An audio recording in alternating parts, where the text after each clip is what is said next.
कुलूसियों 3 का 2 वचन जहाँ पे लिखा है कि पृथ्वी पर की नहीं परंतु स्वर्गीय वस्तुओं पर क्या लगाओ, ध्यान लगाओ। आप कब स्वर्गीय बातों के ऊपर, स्वर्गीय चीज़ों के ऊपर ध्यान लगा पाओगे? जब आप आत्मा के चलाए चलना शुरू करोगे। जब तक आप शरीर के अनुसार चलोगे, आप कभी उन बातों के ऊपर ध्यान नहीं लगा सकते जो आपको दिखाई नहीं दे रही। आप कभी उन बातों के ऊपर मनन नहीं कर सकते जो आप समझ नहीं पा रहे, देख नहीं पा रहे, जो आपको आंखों से दिखाई नहीं दे रहा, जो आपके विचारों में आप समझ नहीं पा रहे। आप कभी उन बातों पे ध्यान नहीं लगा पाओगे जब तक कि आप आत्मा के कंट्रोल के अनुसार जीना शुरू नहीं करोगे। तब तक आप उन बातों पे ना ध्यान लगा पाओगे, ना उन बातों को समझ पाओगे, ना उन बातों पे कभी मनन करोगे, ना उन बातों पे कभी सोचोगे, ना वो बातें कभी आपके समझ पड़ेगी यदि कोई आपको उसके बारे में बताए। समझ में?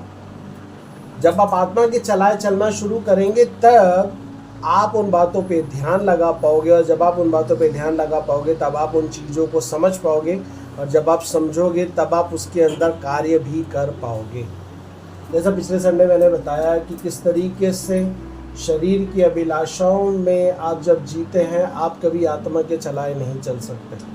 पिछले सप्ताह हमने संडे को हमने सीखा।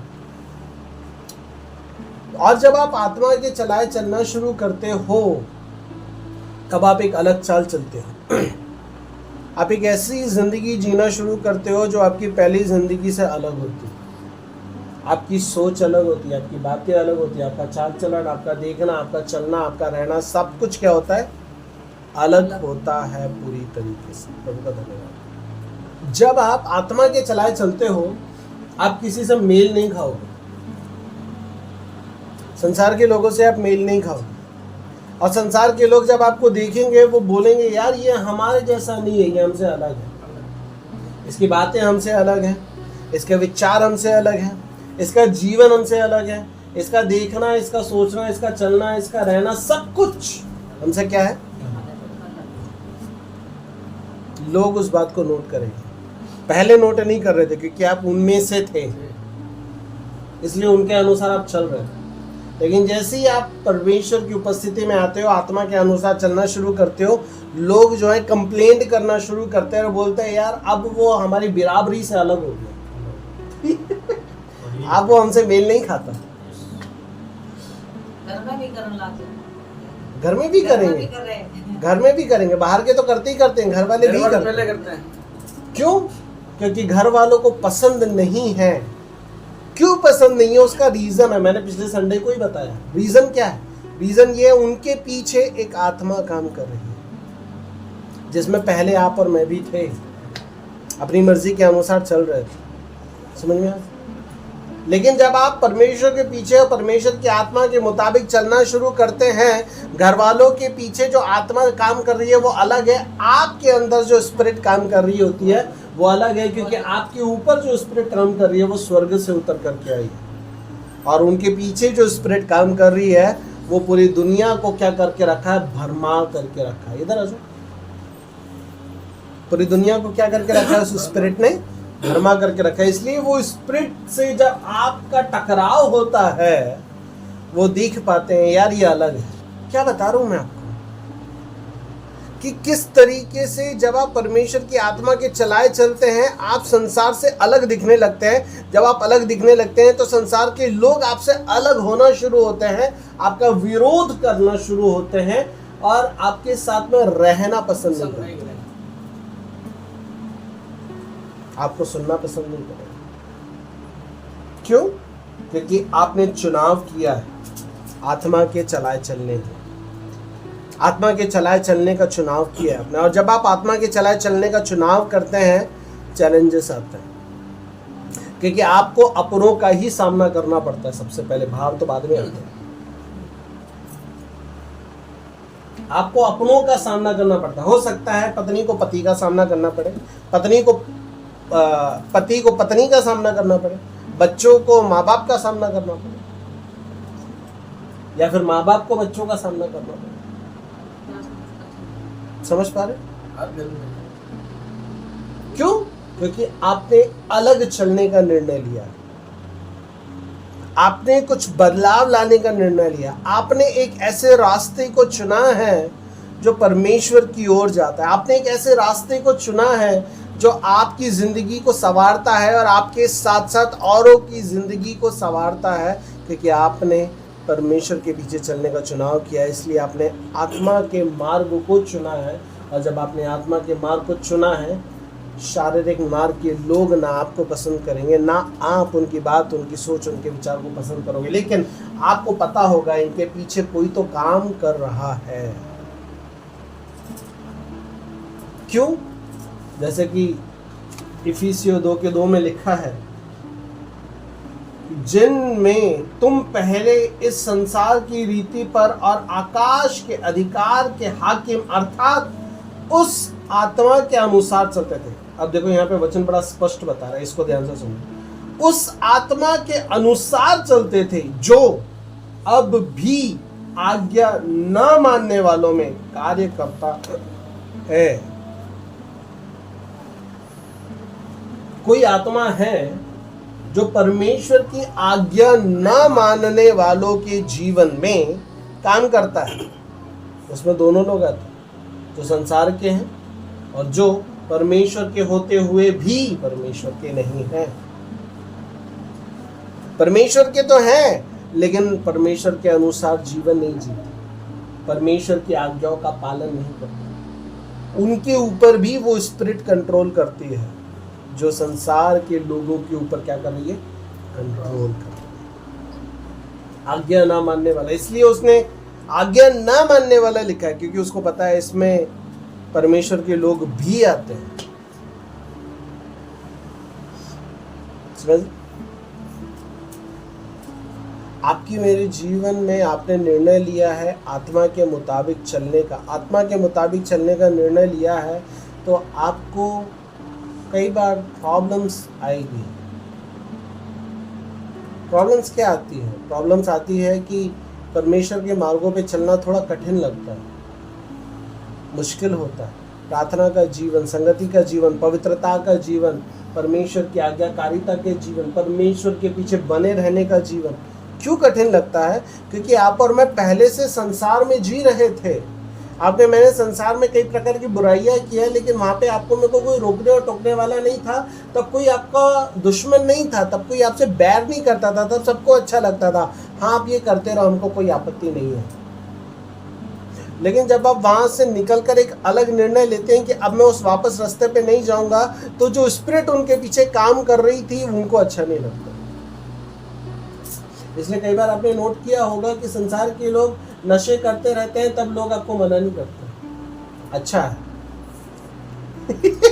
मना नहीं करें, लेकिन जब आप उसको छोड़ करके परमेश्वर की संगति में आने लगोगे तब मना करेंगे। अरे वहां काहे जा रहा है? वहां क्यों जा रहा है? वहां मत जा। वहां जाएगा तो तेरा धर्म परिवर्तन हो जाएगा। अंग्रेजों का भगवान है। अब उनको इतिहास सही तरीके से नहीं पता। यीशु तो अंग्रेजों का था ही नहीं वो तो यहूदियों में जन्मा। ये क्या पता है इसे? एशिया माइनर के अंदर जो है हमारा भारत देश भी आता है, और उसी एशिया माइनर के अंदर इजराइल भी आता है, जहाँ पे यीशु मसीह का जन्म हुआ। लोगों को यही नहीं पता वो हमारा पड़ोसी देश है और वो बोलते हैं विदेशों का बाद में पता चला कि थॉमस के आने के बाद लोगों को यही नहीं पता वो यहाँ पे भारत में उसका प्रभु यीशु मसीह का प्रचार कैसे शुरू हुआ। ओके, वापस आते हैं। क्या बता रहा हूँ मैं? जब आप अलगाव का जीवन जीना शुरू करते हैं, लोग आपके ऊपर हंसना शुरू करेंगे, लोग आपको मूर्ख समझेंगे, लोग बोलेंगे आप बेवकूफ हो जहाँ पे इस रास्ते पे जा रहे हो। कई बार मुझे भी बोलते थे जब मैं रेलवे का जॉब छोड़ के आया, बोले पागल है रेलवे का जॉब छोड़ करके परमेश्वर की संगति करने के लिए वहां पे गया। लोग आपको मूर्ख समझेंगे और आपके साथ रहना पसंद नहीं करेंगे, उनको आपकी संगति पसंद नहीं आएगी। क्यों? क्योंकि आपने एक अलग जीवन जीने का निर्णय लिया, एक ऐसा जीवन जो परमेश्वर की ओर जाता है। एक ऐसा जीवन जो उजियाले की ओर जाता है, एक ऐसा जीवन जो आपको उजियाला बनने के लिए मदद करता है, ताकि जब आप अंधकार के बीच में जाओ, आप अंधकार के बीच में जब जाओगे आप वहाँ पे रोशनी पैदा करते हो। जब आप रोशनी पैदा करते हो, अंधकार पसंद नहीं करता, अंधकार पसंद नहीं करता। उसको पसंद नहीं है कि आप लोगों को बताओ कि आप जो जीवन जी रहे हो वो गलत है, क्योंकि जब आप प्रभु को अपना करके प्रभु के पीछे चलना शुरू करते हो, लोगों की गलत जिंदगी को जब आप देखते हो और जब आप उनसे बात करते हो, अरे आप ऐसा करते हो, ये अच्छी बात थोड़ी नहीं है, लोग बोलते हैं मेरे को क्या जीना है वो फैसला मैं करूँगा। क्या समझ पा रहे? और जब आप वो जीवन जीने का एक निर्णय लेते हो, वो जीवन आपको नॉर्मल जीवन के स्तर से ऊंचा उठाता है, परमेश्वर के स्तर पर आने के लिए आपको एक स्टेप आगे बढ़ने में मदद करता है। वहीं समझ जाओ कि आप परमेश्वर के पीछे चलना शुरू कर चुके हो। जब लोग आपका विरोध करना शुरू करें, जब लोग आपको नापसंद करें, जब लोग आपसे दूर होना शुरू करें, आप समझ लो कि मैं नॉर्मल जीवन के स्तर से ऊपर आ गया, एक ऐसा जीवन जीने लगा हूं जो मेरा परमेश्वर चाहता है कि मैं जीना चाहिए, और लोग उसको पसंद नहीं करेंगे। क्या आप समझ पा रहे? और जब आप उस नॉर्मल जीवन से ऊपर का जीवन जीना शुरू करते हैं, आप देखोगे, आपने कभी उकाब पक्षी को देखा? बाजू। कौन सा? उकाब जो होता है वो सबसे ऊंचे पर उड़ता है, सबसे ऊंचे। वो इतना ऊंचाई पे उड़ता है कि वहां पे जो हवा का स्तर है बहुत कम है, ऑक्सीजन लेवल बहुत कम होता है, इसलिए कोई भी पक्षी उस लेवल पे नहीं जाता। और आपको पता है उकाब की एक बड़ी खासियत होती है, वो ऊंचाई से, वो न जाने कितने किलोमीटर ऊंचाई पे उड़ता है, लेकिन इतने किलोमीटर ऊंचाई से उसको नीचे दिख जाता है कि कौन सा जानवर है। उकाब पक्षी को आप YouTube पे जाना और सर्च करना, वहां पे आपको उसका चित्र दिख जाएगा, उसको देख करके समझ लेना चील है, बाज है, जो भी है। भारत की भाषा में मुझे पता नहीं उकाब को क्या बोलते हैं, है ना? चल, तो वो ऊंचाई से देखता है, और ऊंचाई से देखकर आप यदि उकाब के बारे में यदि नॉलेज लोगे, आपको पता चलेगा उकाब कई बार जानवरों को भी और इंसानों को भी उठा के लेकर एक्स्ट्रा वजन उठा करके लेकर के चला जाता है। वो उसके पंजे बहुत खतरनाक होते हैं, एक बार उसके पैर में फंस गया, उसको छुड़ाना मुश्किल है। शेर को भी पकड़ने को एक बार कोशिश पूरी करता है। मतलब आप देखो उसकी क्वालिटी क्या है, वो ऊंचाई पे है, और वो ऊंचाई पे है, वो बताता है कि जब आप एक अलगाव का जीवन जीना शुरू करते हो, आप उसकी तरह अपने आप को अलग करते हो दुनिया से। क्यों? नॉर्मल स्तर से ऊपर उठने वाली जिंदगी आप जीना पसंद करते हो। और जब आप वो निर्णय लेते हो, आप ऊंचाई पे जब उड़ रहे हो, ऊंचाई से परमेश्वर जो है आपको इतना कैपेबल बनाता है कि आप सारी चीज़ों को देख सकते हो, दुनिया में हो क्या रहा है, जो कि नॉर्मल पक्षी नहीं देख सकता। ये उसकी क्वालिटी है, क्योंकि उसने नॉर्मल जीवन जीना उसके खून में ही नहीं है। नॉर्मल स्तर पे उड़ना उसके खून में ही नहीं है, उसके डीएनए में ही नहीं है। वैसे ही जब आप आत्मा के चलना शुरू करते हो, आपका डीएनए अलग होता है, आपके अंदर वो परमेश्वर का डीएनए डाला जाता है, जो एक अलग जीवन जीने के द्वारा आपको दुनिया में क्या चल रहा है दिखाना शुरू करता है, कि वहां से देख दुनिया में हो क्या रहा है। तब आप देख पाते हो कि दुनिया का जीवन और एक मसीह का जीवन, आत्मा के चलने वाले व्यक्ति का जीवन कितना अलग होता है। क्या आप समझ पा रहे?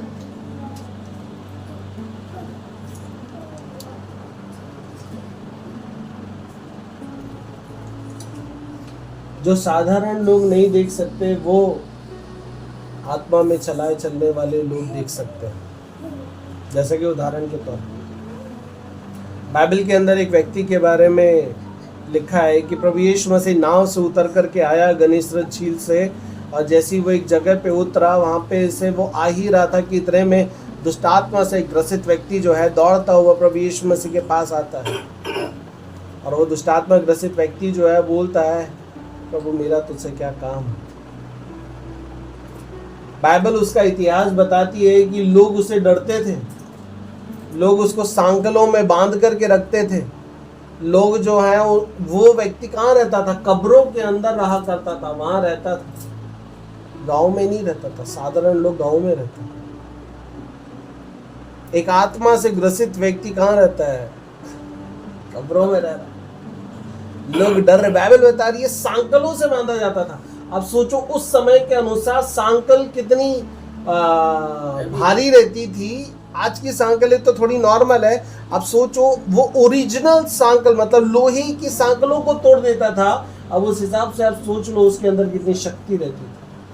पिछले संडे बहन बता रही थी मेरे पास इतनी शक्ति आ जाती है। ऐसे ही सॉन्ग होती है ना शक्ति प्राप्त बड़ों में। लेकिन वो दुष्टात्मा वाली है जो इसके अंदर है। और बाइबल बता रही है कि उस व्यक्ति से लोग डरते थे लोग। लेकिन जैसे प्रभु यीशु मसीह की उपस्थिति में वो व्यक्ति आता है, वो प्रभु की उपस्थिति में जैसे आता है, वो प्रभु उसको देखता है और वो बोलता है मुझे नरक कुंड में जाने की आज्ञा नहीं देना। प्रभु से पूछता तू कौन है? बोले मैं सेना हूं। और सेना का मतलब होता था उस समय में एक टुकड़ी के अंदर 6000 सैनिक होते थे। रोम की सैनिक की मैं बात कर रहा हूँ। एक टुकड़ी के अंदर कितने लोग होते थे? 6000। उस हिसाब से बोला जाता है उस व्यक्ति के अंदर 6000 दुष्ट आत्मा थी। अब मैं सोचता हूँ इतना सा व्यक्ति, उसके अंदर 6000 दुष्ट आत्मा घुसी पड़ी है। सोचो 6000 दुष्ट आत्मा एक व्यक्ति के अंदर। भाई अब सोचो 6000 दुष्ट आत्मा उसके अंदर है तो उस व्यक्ति का हाल क्या होगा? तो बुरा ही होगा। आत्मा के चलाए चलने वाला प्रभु वहां जाता है, और जब वो वहां जाता है वो 6000 दुष्ट आत्मा ग्रसित व्यक्ति इसके पास आता है, बोलता है मुझे नरक कुंड में जाने की आज्ञा न दे, क्योंकि उसको पता है ये आत्मा के मुताबिक चलने वाला एक व्यक्ति है और इसके पास अधिकार है। ये मुझे अधिकार से बोल सकता है, और जब ये मुझे बोलेगा मुझे नहीं चाहते हुए भी जाना पड़ेगा। आत्मा के चलाए चलने वाले व्यक्ति के पास ही अधिकार होता है, वही इस्तेमाल कर सकता है। हम जो मसीह के पीछे चलने वाले हैं, आप और मैं ही कर पाएंगे, मैं नहीं कर पाऊंगा, ऐसा नहीं। जैसे को उदाहरण, इसका एक बड़ा अच्छा एग्जाम्पल एक और बताया गया प्रेरितों के काम के अंदर। जब आप पढ़ोगे वहां पे बाइबल बताता है लोगों ने पौलुस को देखा कि कैसे वो दुष्टात्मा को निकालता था। तब एक महायाजक के कितने 7 बेटे थे शायद, याद नहीं है मुझे प्रॉपर, और वो जो है एक दुष्टात्मा ग्रसित व्यक्ति के पास जाते हैं उसको निकालने के लिए। और वो दुष्टात्मा ग्रसित व्यक्ति को जब निकाल रहे होते हैं तब वो बोलते हैं पौलुस के परमेश्वर के नाम से इसके अंदर से निकल जा। तब वो दुष्टात्मा उसके अंदर से बात करती है और बोलती है पौलुस को तो जानती हूँ, यीशु को भी पहचानती हूँ, तू कौन है? तेरे को किसने अधिकार दिया? तेरी इतनी हिम्मत है मेरे को बोलता है। और बाइबल बताती है वो दुष्ट आत्मा जो एक व्यक्ति था उसके बेटों के ऊपर, जो पता नहीं 4 थे 5 थे 7 थे जितने भी थे, उनके ऊपर कूद पड़ा। और वचन बताता है कि उनके सारे कपड़े छीन डाले और उनको नंगा करके वहां से भगाया। क्या बता रहा हूं मैं? दुष्टात्मा ग्रसित व्यक्ति का सामना एक साधारण व्यक्ति नहीं कर सकता।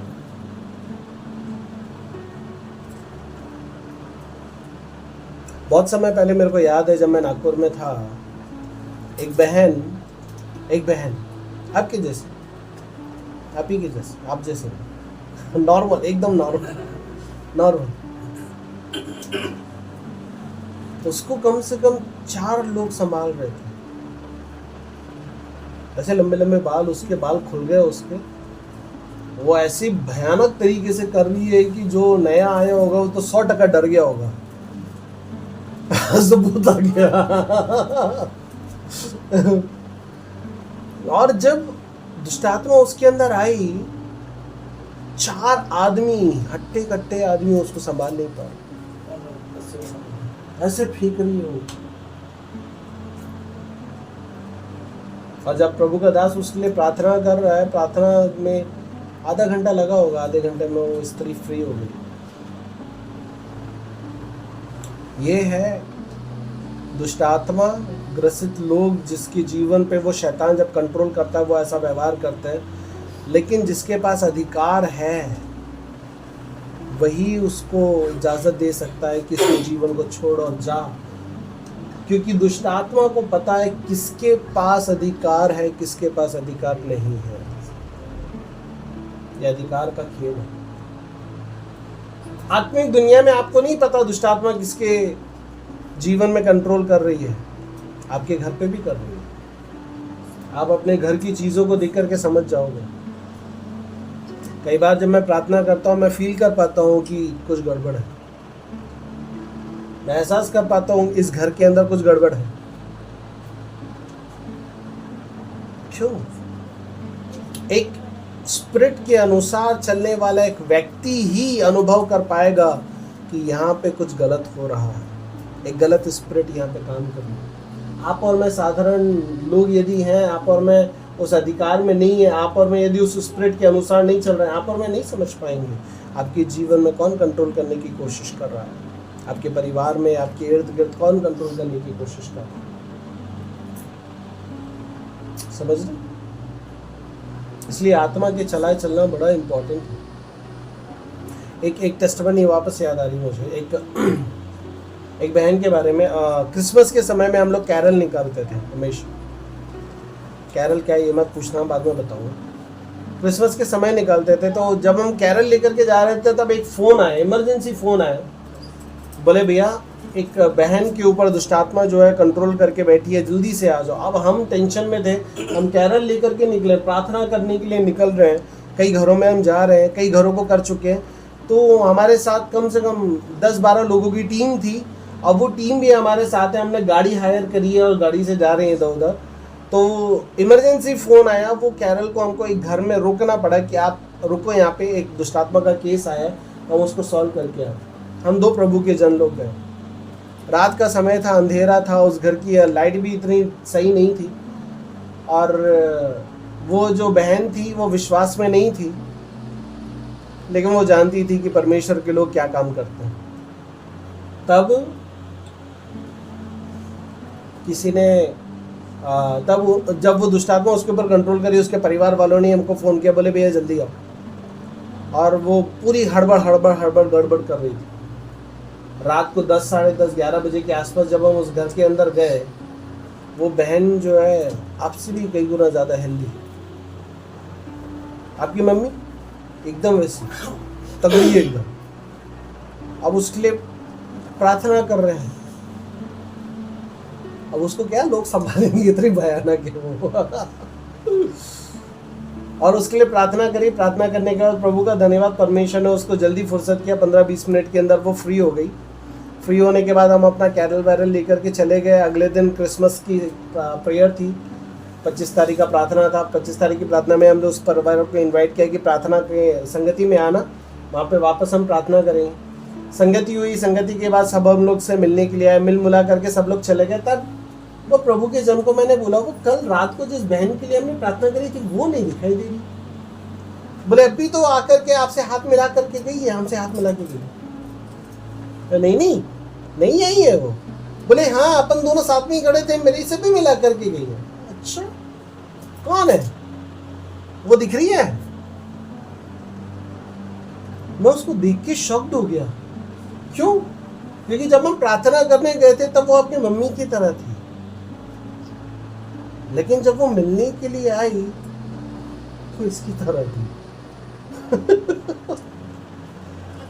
हाँ, मतलब बच्चे की तरह नहीं, हेल्थ दुबली एकदम। मतलब आप सोचो वो कहाँ 70-80 किलो का उसका वेट था जब मैं प्रार्थना करने गया एक रात में। ऐसा कैसा हो गया? बता रहा हूँ। और अगले दिन जब वो मिली, मैं खुद उसको पहचान नहीं पाया, क्योंकि रात को मैंने देखा है ना वो ऐसी है, अगले दिन मैं देख रहा हूँ वैसी है। मैं खुद शॉक्ड था। वो प्रभु का जन बोल रहा है कि वो यही है।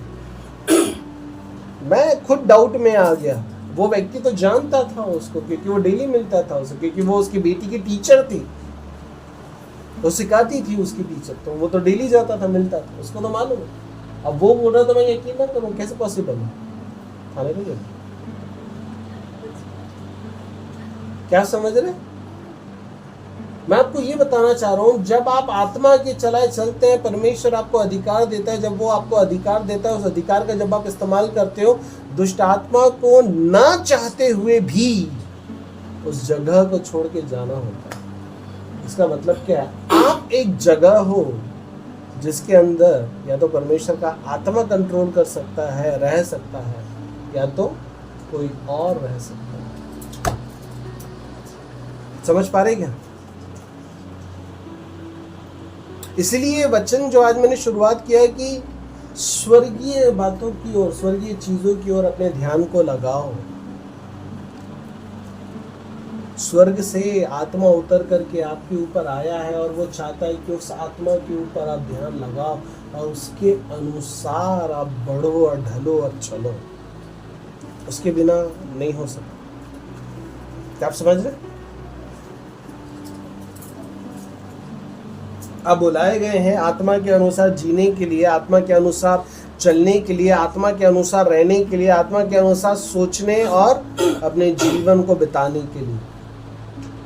जिस दिन आपने प्रभु के पीछे जीने का निर्णय लिया, उस दिन ही परमेश्वर ने आपको वो आत्मा दिया और कहा अब इसके अनुसार तुझे चलना है, ना कि तुझे तेरे अनुसार चलना है। जब आपने बपतिस्मा लिया, बपतिस्मा लेकर के आपने इस बात को और पुख्ता कर दिया, प्रभु अब तेरे पीछे ही चलना है, क्योंकि मैं तो मर चुका हूं। कैसे मर गया? उस शरीर से मरना वाला मरना नहीं, उसके अनुसार जीने वाले जीवन से मैं खत्म हो चुका हूं। अब जो जीवन है प्रभु ये तेरा है। क्या आप समझ पा रहे? जब आप आत्मा के चलाए चलना शुरू करते हैं तो आप एक अलग जीवन जीना शुरू करते हैं। जब आप एक अलग जीवन जीना शुरू करते हैं, आप परमेश्वर को बोलते हैं प्रभु अब तेरी जिम्मेदारी को उठाऊंगा, क्योंकि मैं आत्मा के चलाए चलने के लिए बुलाया गया हूं। और यदि मैं आत्मा के चलाए चलने के लिए बुलाया गया हूं, तो मैं बुलाया गया हूं परमेश्वर की जिम्मेदारी को उठाने के लिए, परमेश्वर की जिम्मेदारी को पूरा करने के लिए, न कि खुद की, न कि। अभी मैंने बताया आत्मा आज्ञा न मानने वालों में आज भी काम करती है। तो यदि आज्ञा ना मानने वालों में काम कर रही है, तो क्या वो मसीह लोगों में काम कर रही है? परमेश्वर के लोगों के जीवन में काम कर रही है? क्या है परमेश्वर की जिम्मेदारी को उठाना और आत्मा के चलाए चलना?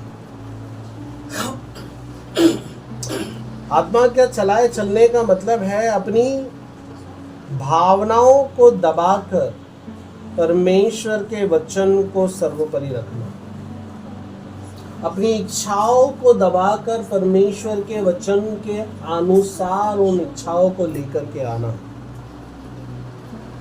अपनी ख्वाहिशों को परमेश्वर के वचन के अनुसार ढालना और जीना है आत्मा के चला चलना। जब आपकी चीजें परमेश्वर के वचन के अनुसार चलने लगेगी, आप समझ लो मैं आत्मा के अनुसार चलने वाला एक व्यक्ति हूँ। लेकिन यदि मैं अपनी शरीर की अभिलाषाओं को पूरा कर रहा हूँ, इसका मतलब है अभी भी वो मेरे जीवन में कंट्रोल ले रहा है। मुझे उस क्षेत्र को परमेश्वर के हाथों में सौंपना है कि प्रभु मुझ पर कब्जा ले, ताकि मैं शरीर की अभिलाषाओं के अनुसार नहीं परंतु आत्मा के अनुसार चलाए चलूँ। क्या आप समझ रहे? अपनी भावनाओं से ऊपर परमेश्वर के वचन को चुनना। कई बार आपकी दर्द और आपके चोटों से ऊपर भी आपको परमेश्वर के वचन को चुनना होगा।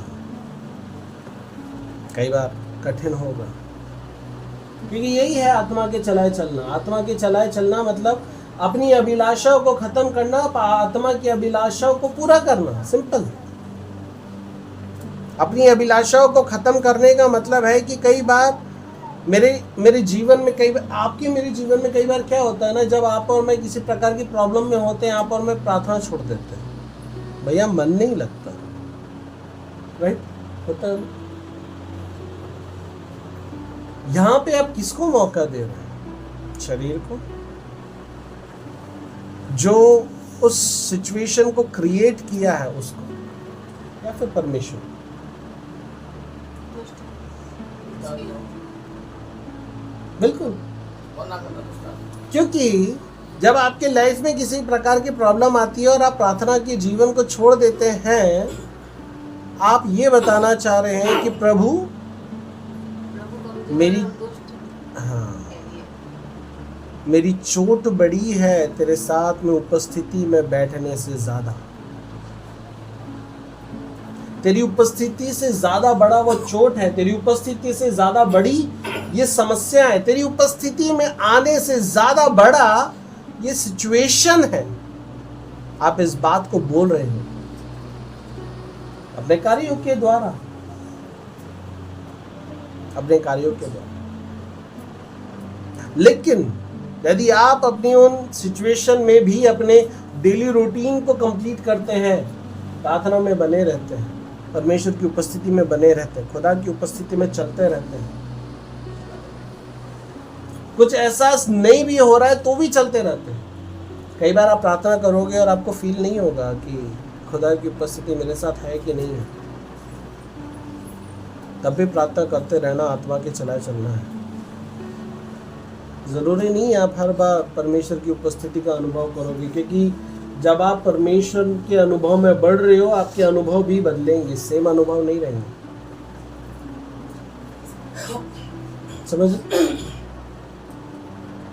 आत्मा के चलाए चलना मतलब अपनी भावनाओं को नीचे रख करके परमेश्वर के वचन को सर्वोपरि रखना, अपनी चोट को नीचे रख करके परमेश्वर की उपस्थिति को सर्वोपरि रखना, परमेश्वर की उपस्थिति में रहना ही आत्मा का चलाए चलना है।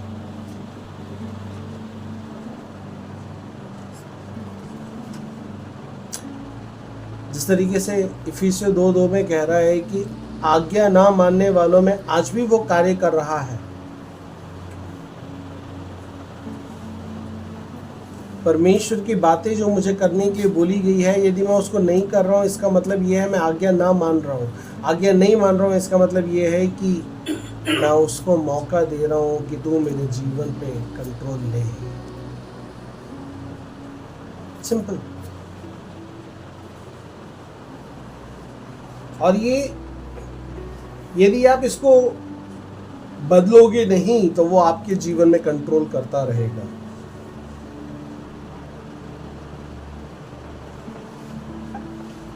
कई बार आप सोचोगे कि ये चीज़ मैं आज कर लेता हूँ, कल नहीं करूँगा। आज आप कर लोगे और आप सोचोगे कल इन चीज़ों से मैं वापस बाहर निकल जाऊँगा। इतना आसान नहीं है। पाप की ज़िंदगी में जाकर के वापस से खुदा की उपस्थिति में आ जाना इतना आसान नहीं है, क्योंकि वो धीरे धीरे करके जड़ पकड़ने लगता है।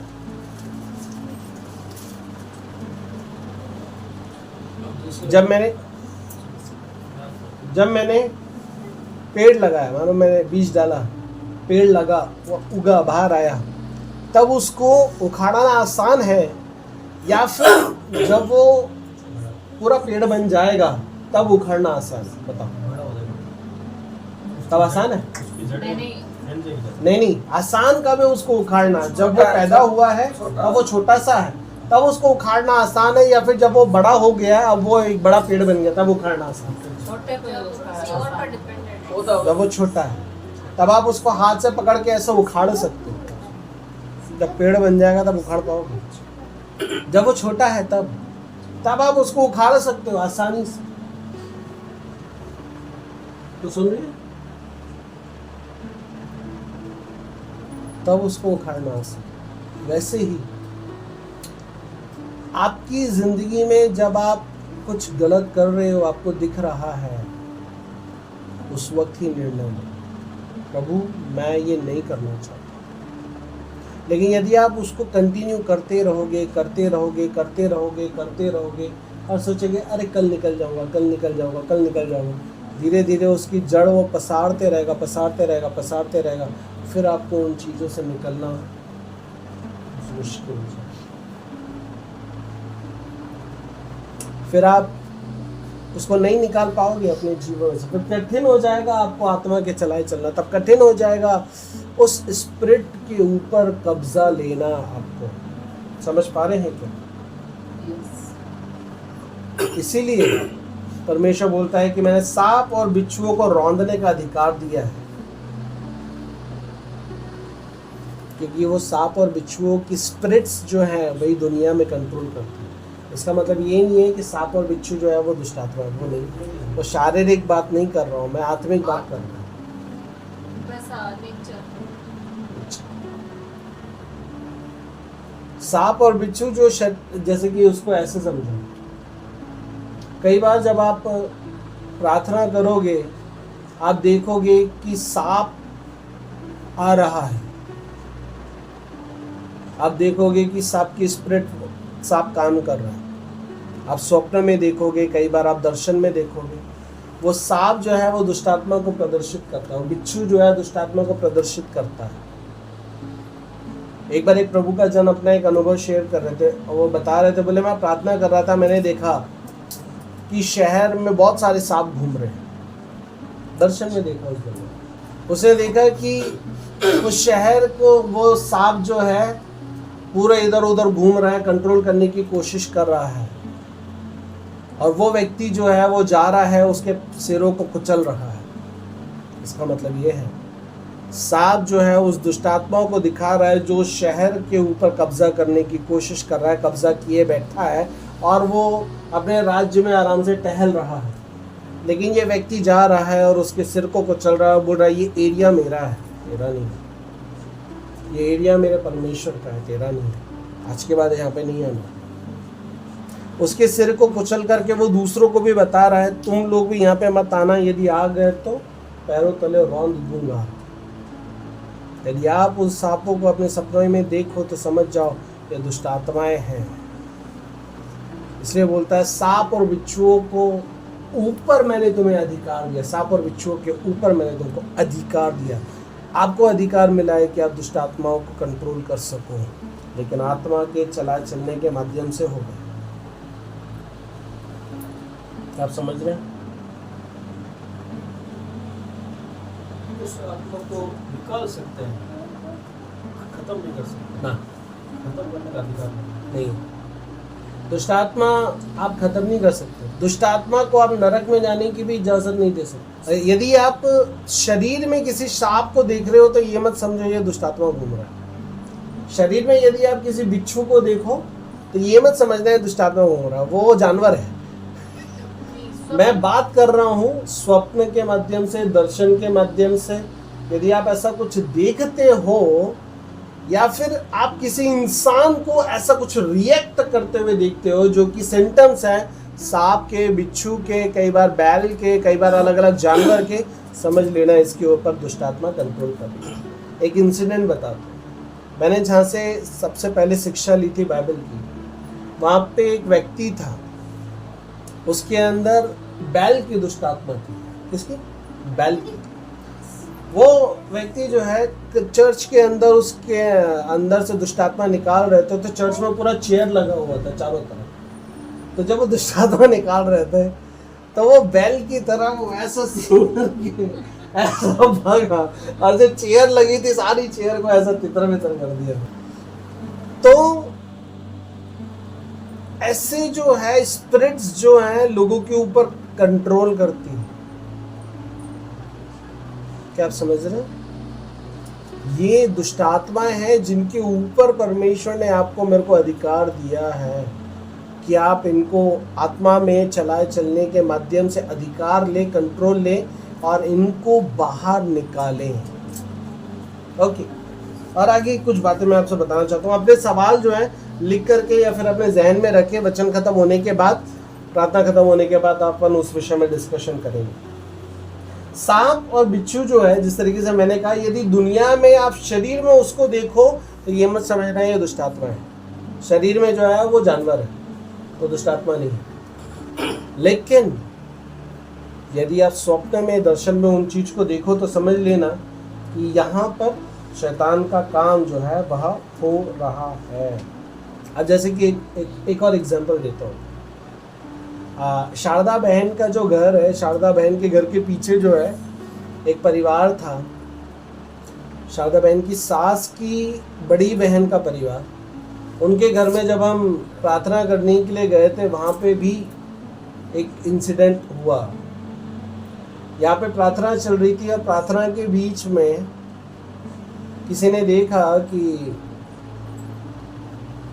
एक जानवर जैसा एक चेहरे का जानवर जैसा एक चेहरा है और 4 पैर है उसके, वो उस गेट के बाहर खड़ा होकर के ऐसा देख रहा है जैसे किसी ने मेरे को इस घर में आने से रोक करके रखा है।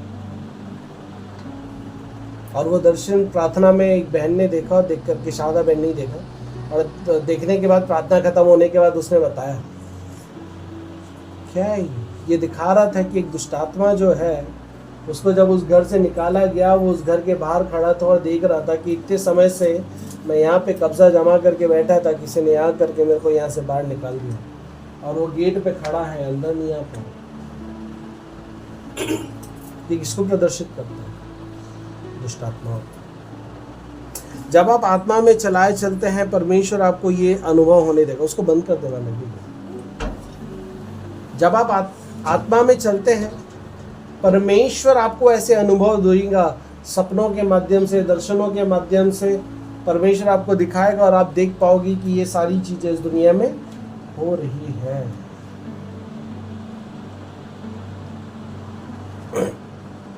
कई बार आप अपने घरों में अलग अनुभव दिखते हैं ना, आपके घरों के लोगों का नेचर बदल गया है, बातें बदल गई है, सोच बदल गया है। इसलिए कई बार मैं आप लोगों को बोलता हूँ, देखो उसके पीछे कौन सी स्पिरिट काम कर रही है, क्योंकि परमेश्वर के लोगों के जीवन में परमेश्वर की स्पिरिट काम कर रही है तो वहाँ पे शांति, आनंद, तसल्ली होगा, प्रेम होगा। लेकिन यदि कोई और स्पिरिट काम कर रही है तो आपके घर में गड़बड़ियाँ हो। आपको देख के समझ में आ जाएगा, यदि आप आत्मिक हो, आप देख के समझ जाओगे यहाँ पे कोई स्पिरिट काम करने की कोशिश कर रही है। यदि आप आत्मा के चलाए चलने वाले लोग हो, यदि आप परमेश्वर के वचन को जानते हो, उसको पढ़ते हो, उसको जीते हो, आप समझ पाओगे यहाँ पे कुछ ना कुछ तो कंट्रोल कर रहा है। जब आप समझोगे तभी तो आप उसका सामना कर पाओगे, तभी तो आप उसको निकाल पाओगे। उसके बिना पॉसिबल है क्या? जब आप आत्मा के चलाए चलते हैं तभी आपको आत्मिक दुनिया के ऊपर भी अधिकार मिलता है। आत्मा के चलाए नहीं चलेंगे, आत्मिक दुनिया के ऊपर आपको अधिकार कैसे मिलेगा? क्या ये पॉसिबल है? बिल्कुल भी पॉसिबल नहीं है, बिल्कुल भी पॉसिबल नहीं। और जब आप आत्मा के चलाए चलोगे तब आप इस दुनिया की बुराइयों के ऊपर उस अधिकार को ले पाओगे, और जब आप अधिकार को ले पाओगे तभी आप उसका इस्तेमाल कर पाओगे। यदि आप अधिकार को नहीं लोगे, इस्तेमाल कैसे करोगे? इसलिए कुछ समय पहले जब मैं प्रचार कर रहा था, महीने हो गए होंगे उसको, तब मैंने बताया था कि जब आप प्रभु में आते हो, परमेश्वर में आने के बाद जब आप इस ज़िंदगी को छोड़ करके, मसीह जीवन को छोड़ करके जाते हो, आप देखोगे कि आपकी ज़िंदगी और ज़्यादा बिगड़ जाती है पहले से। आज ही मेरे को जिस प्रार्थना से पहले एक फ़ोन आया, बोले भैया मेरे को पुरानी वाली समस्या वापस से शुरू हो गई है।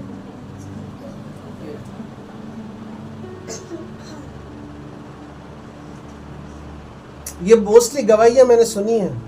लोग बोलते हैं भैया यहाँ से जाने के बाद वो पुरानी वाली समस्या, पुरानी वाली दिक्कतें शुरू हो गई, उससे और ज़्यादा होने लगी है। पहले तो मेरे तक थी, अब मेरे परिवार तक क्यों होने लगी? क्यों? क्योंकि कोई है जो आपको परेशान इसलिए कर रहा है क्योंकि आप परमेश्वर के मार्ग पे गए थे, क्योंकि आप पहले उसकी उपस्थिति में थे। जब आप उसकी उपस्थिति में थे, उसको कोई दिक्कत नहीं थी, वो बोल रहा था चलो चलने दो सब। लेकिन जब आप परमेश्वर की उपस्थिति में आए, परमेश्वर की उपस्थिति में आने के बाद जब आप वापस उस दुनिया में जाते हो, वो आपको सजा देता है, तो गया कैसे? और फिर वो लोग आकर के, उसमें से कुछ लोग आ जाते हैं, बहुत से लोग नहीं आते। जो आते हैं वो गवाही देते हैं, हमारी जिंदगी बिगड़ गई। कई प्रकार की परेशानियों को हम देख रहे थे। क्यों?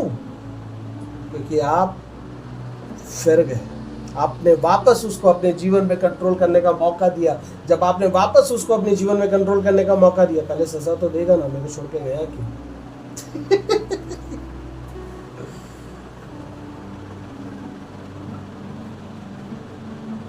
क्या आप समझ पा रहे हैं मैं क्या समझाना चाह रहा हूं?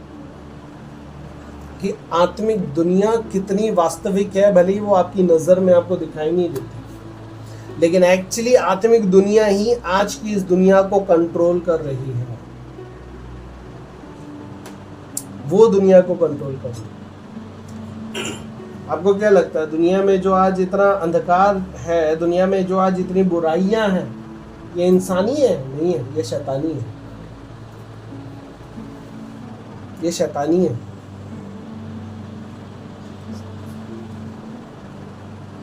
इसमें बहुत डीप शिक्षा है जो मैं देना चाहता हूँ। यदि संभव हुआ तो संडे को भी शायद इसके ऊपर मैं आप लोगों को सिखाऊं। और भी कुछ गहरी बातें हैं जो कि आत्मिक जीवन से मुझे आपको सिखाना है, लेकिन बहुत सारे लोग नहीं हैं। मैं सच आपको बताना चाहता हूँ, आत्मिक दुनिया इस शारीरिक दुनिया से कई गुना ज़्यादा वास्तविक है, और वो कई गुना ज़्यादा आज इस शारीरिक दुनिया पे कंट्रोल कर रही है। जैसे मैंने संडे को बताया था, आपको क्या लगता है आप फ़ोन पे रील घुमाते रहते हो, घंटों घंटों इसमें समय बिता देते हो, क्या ये कोई है जो चाहता है कि आप उसके अंदर डूबे रहो?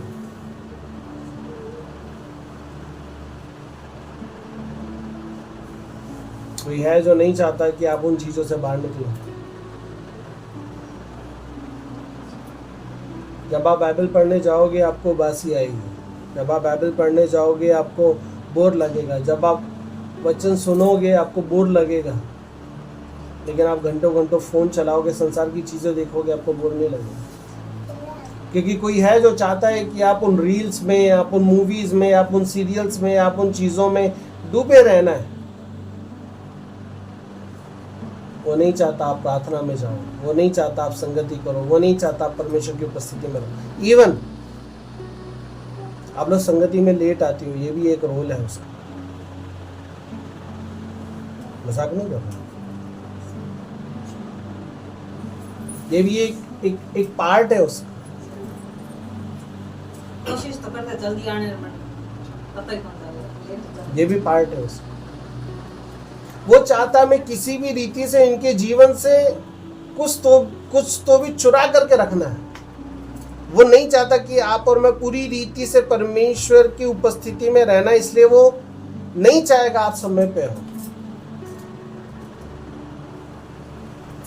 ताकि आप कुछ तो गवा दो, ताकि आप कुछ तो प्राप्त ना कर पाओ।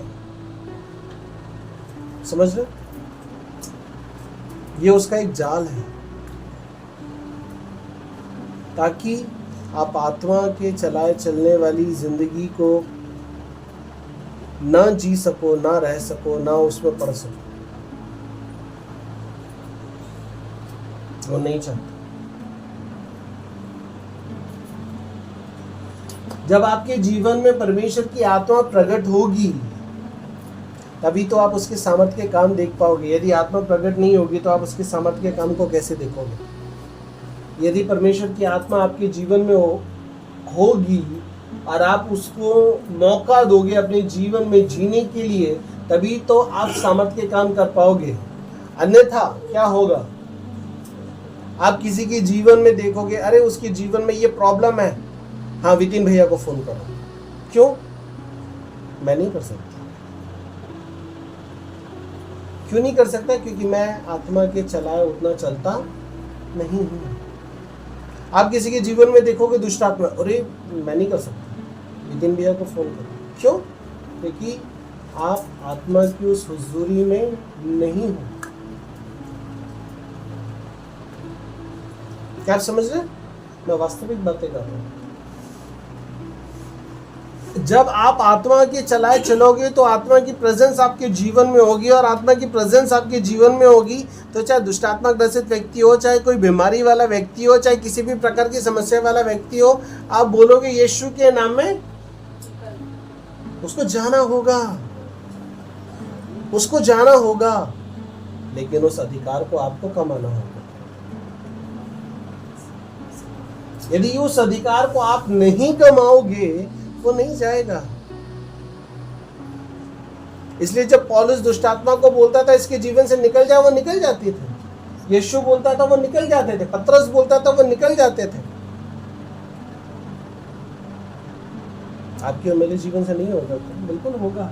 यदि आप और मैं उस आत्मा के चला चलने वाले जीवन को एक साथ होंगे तभी काम करेंगे। वो जीवन आपको जीना पड़ेगा, वो संबंध आपको बनाना पड़ेगा, उस उपस्थिति में आपको रहना पड़ेगा। बोलते हैं ना, कोशिश करने वाले की कभी हार नहीं होती। कोशिश करेंगे तो जीतेंगे। खुदा की उपस्थिति में बने रहेंगे। खुदा की उपस्थिति में बने रहेंगे तो ही आप जीत पाएंगे।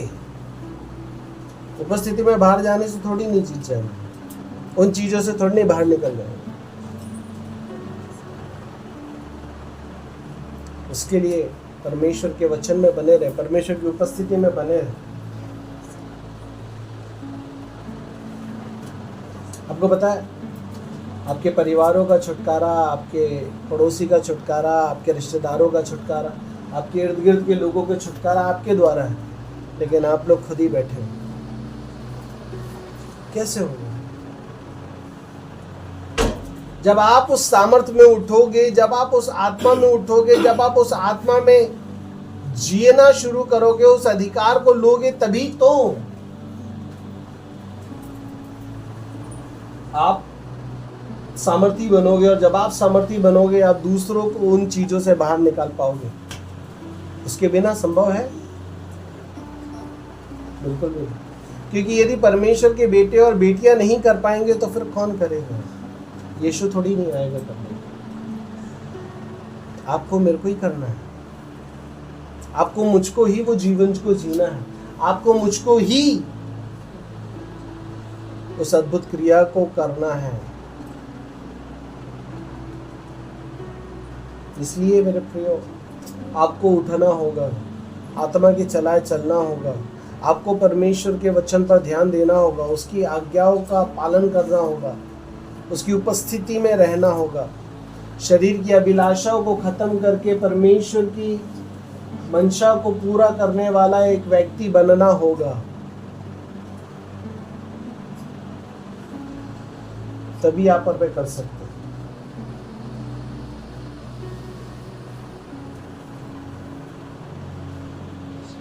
जब आप परमेश्वर के द्वारा उस आत्मिक स्तर में उठेंगे,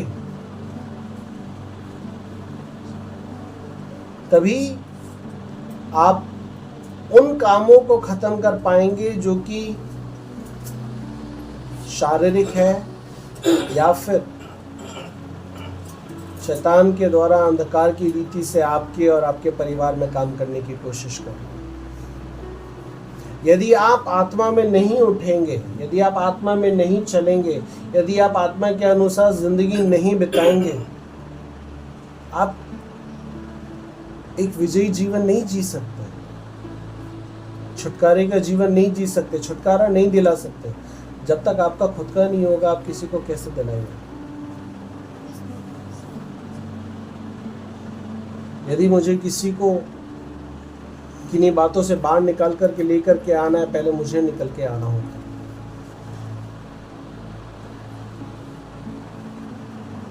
आज हम बोलते हैं लोगों को मेरे जीवन को मत देखना, मेरे जीवन में बुराइयां हैं। क्यों है? परमेश्वर बोलता है कि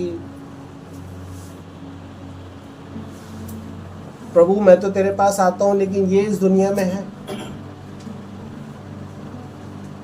जब ये तेरे पास आए तो इनकी प्रार्थना को सुनना। यीशु ने प्रार्थना किया था अपने चेलों के लिए, और वो चेलों के माध्यम से आपको मेरे को लगती है। आप और मैं इस दुनिया में, मतलब आपके और मेरे कंधों पे एक जिम्मेदारी है। आपके मेरे कंधों पे एक जिम्मेदारी है परमेश्वर की। परमेश्वर का बोझ नहीं बोलूंगा, परमेश्वर के द्वारा दी गई जिम्मेदारी। परमेश्वर के द्वारा दी गई जिम्मेदारी मतलब परमेश्वर का एक मन है, वितीन के लिए। परमेश्वर का एक मन है आपके लिए, उसका एक मकसद है वितीन के लिए, आपके लिए। लेकिन वो कब पूरा होगा? जब आप और मैं आत्मा के चलाए चलेंगे, वचन को सर्वोपरि रखेंगे, वचन के अनुसार अपने जीवन को बिताएंगे, आत्मा में बने रहेंगे। उसके बिना कैसे संभव है? नहीं है। इसलिए आज सिर्फ इतना सिखा करके ख़त्म करना चाहता हूँ कि आप और मैं आत्मा के चलाए चलने वाले लोग हैं। संडे को पाम संडे है, खजूर का इतवार। यदि परमेश्वर ने चाहा कि मैं इस टॉपिक को और गहराई से सिखाऊं तो संडे को सिखाएंगे, बाकी परमेश्वर की मर्जी, क्योंकि और भी बहुत सारी बातें हैं इसके अंदर जो कि सीखने की ज़रूरत है। कैसे वो हमारे जीवन में आता है, कैसे वो हमारे जीवन को कंट्रोल करता है, कैसे वो हमारे जीवन से कार्य करता है, इस टॉपिक पर। चाहे वो परमेश्वर का आत्मा हो, चाहे वो दुष्ट का आत्मा हो, दोनों के बारे में। लेकिन इस बार इतना ही बता के ख़त्म करना चाहता हूँ, क्योंकि फिर बहुत ज़्यादा लंबा हो जाएगा। कि आप और मैं यदि आत्मा के चलाए चलने वाले लोग हैं तो वचन को सर्वोपरि रखें, वचन के अनुसार अपने जीवन को जिए, वचन के अनुसार अपने आप को ढाले। आपके दर्द, आपकी तकलीफ, आपकी चोटों से पहले परमेश्वर को, परमेश्वर के वचन को रखें। आपकी ज़िंदगी में किसी भी प्रकार का तूफान क्यों ना मचा हुआ हो, फिर भी परमेश्वर की आत्मा को, परमेश्वर के वचन को पहले रखें। अपनी चोट और अपनी तकलीफों की वजह से संगति करना ना छोड़ दें, परमेश्वर की उपस्थिति में जाना ना छोड़ दें, वचन सुनना पढ़ना ना छोड़ दें। आप और मैं सबसे पहली गलती हुई करते हैं कि आप और मैं संगति छोड़ देते हैं, वचन में जाना छोड़ देते हैं, प्रार्थना करना छोड़ देते हैं। जड़ जो आपकी बन रही थी परमेश्वर में मजबूत होने की, फिर वो कटने लगेगी, क्योंकि कुछ और हावी होने लगेगा। जब आप प्रार्थना में, वचन में, संगति में रहते हैं, परमेश्वर आपके ऊपर हावी होता है, कंट्रोल करता है। लेकिन जब आप वचन, प्रार्थना, संगति से ही दूर हो जाएंगे तो फिर कोई और आपके ऊपर हावी होने लगेगा। और यदि वो हावी होने लगेगा तो आपके जीवन और बुरा और बुरा और बुरा होता ही चले जाएगा। समझ रहे? इसलिए चाहे आपके जीवन में तूफान ही क्यों ना आ जाए, नैया पलट ही क्यों ना जाए, प्रार्थना करना मत छोड़ो, खुदा की उपस्थिति में जाना मत छोड़ो, वचन पढ़ना सुनना मत छोड़ो, परमेश्वर के लोगों से मिलना मत छोड़ो, परमेश्वर के लोगों से बात करना मत छोड़ो। यदि आप छोड़ोगे, आप और गड्ढे में, अंधकार में और गहरे में जाते जाओगे, फिर आपको निकालना मुश्किल हो जाएगा। इसलिए आपने नोट किया होगा, जब आप संगति में रहते हो, आपके जीवन में आप ठीक रहते हो। लेकिन जैसे ही आपकी संगति, वचन, प्रार्थना वो छूटता है, आपका जीवन और बदतर और बदतर और बेकार और खराब होता चला जाता है। रीज़न क्या है? आपकी जड़ें सूख रही है, परमेश्वर की उपस्थिति खत्म हो रही है और अंधकार बढ़ रहा है आपके जीवन में। इसलिए होता है। इसलिए आज इतना ही बिताकर ख़त्म करूँगा। आप और मैं स्वर्गीय बातों पर ध्यान लगाकर उसके मुताबिक जीने के लिए बुलाए गए लोग।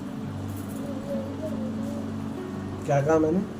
स्वर्गीय बातों पे मन लगाकर उसके मुताबिक जीने के लिए बुलाए गए लोग हैं आप और मैं। इसलिए उसके अनुसार चलें, उसके अनुसार अपने आप को ढालें, उसके अनुसार अपने आप को बनाएं। यही है आत्मिक सेवा, यही है आत्मा में चलना, यही है परमेश्वर की मर्जी को जीना। और जितना आप आत्मिक जीवन में उन्नति करेंगे, अंधकार आपसे दूर होगा। और जब अंधकार आपसे दूर होगा, आप जहाँ जाएंगे अंधकार वहाँ से भी दूर होगा। इसका मतलब आपका परिवार, आपका घर, आपका परिवार, आपका घर। समझ पा रहे? क्योंकि मैं यदि ज्योति से भरा हुआ हूं तभी तो मैं जहां जाऊंगा वहां ज्योति होगी, और यदि वहां ज्योति होगी तो अंधकार को भागना पड़ेगा। यदि मेरे घर में अंधकार कंट्रोल करने की कोशिश कर रहा है, मुझे मेरी रोशनी को फैलाना होगा, मुझे मेरे खुदा की उपस्थिति में अधिक अधिक बना रहना होगा, वचन में बना रहना होगा, संगति में, उपस्थिति में बना रहना होगा, क्योंकि मेरी रोशनी के द्वारा ही मेरे घर का अंधकार दूर होगा, मेरे जीवन का अंधकार दूर होगा। यदि मैं ही रोशनी में नहीं हूं तो मेरे घर का अंधकार कैसे दूर हो सकता? संभव ही नहीं है। और यदि ज्योति है तो अंधकार नहीं रहेगा, अंधकार है तो ज्योति नहीं रह सकती। क्या आप समझ रहे? इसलिए आत्मा के अनुसार अपने आप को ढालें, अपने दर्द, अपनी चोट, अपनी तकलीफ, अपने तूफान से बढ़कर परमेश्वर के वचन को, परमेश्वर की उपस्थिति को, परमेश्वर की संगति को, परमेश्वर को तवज्जो दें और उसकी उपस्थिति में बढ़ते चले जाएं। हमें इस वचन से प्रभु आशीष करे। आइए प्रार्थना में जाएंगे।